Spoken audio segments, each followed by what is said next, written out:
সদ্য প্রয়াত BNP chairperson ও তিনবারের সাবেক প্রধানমন্ত্রী বেগম খালেদা জিয়া রুহের মাগফিরাত কামনায় খাগড়াছড়ির গুইমারায় হাফছড়ি ইউনিয়ন যুবদলের উদ্যোগে দোয়া ও মিলাদ মাহফিল অনুষ্ঠিত হয়েছে।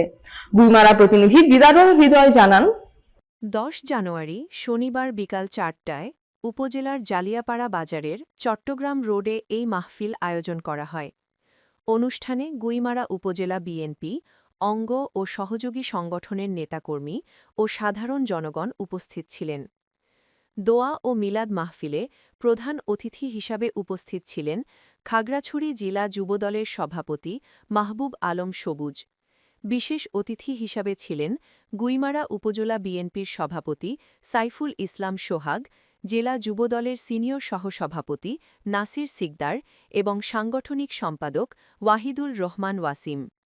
এছাড়াও উপস্থিত ছিলেন উপজেলা বিএনপির সিনিয়র সহসভাপতি আবুল কাশেম, সহসভাপতি এস.এম. মিলন, যুগ্ম সম্পাদক আব্দুল লতিফ, যুগ্ম সম্পাদক সালমান হোসেন, সাংগঠনিক সম্পাদক আয়ুব আলী ডালিম, উপজেলা যুবদলের আহ্বায়ক হাফিজুল ইসলাম, সদস্য সচিব আরমান হোসেন, হাফছড়ি ইউনিয়ন যুবদলের সদস্য সচিব শফিকুল ইসলাম সহ অন্যান্য নেতৃবৃন্দ।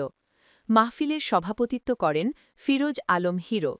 অনুষ্ঠান পরিচালনা করেন জালিয়াপাড়া ইসলামিয়া মাদ্রাসার শিক্ষক মাওলানা মোহাম্মদ মহসিন।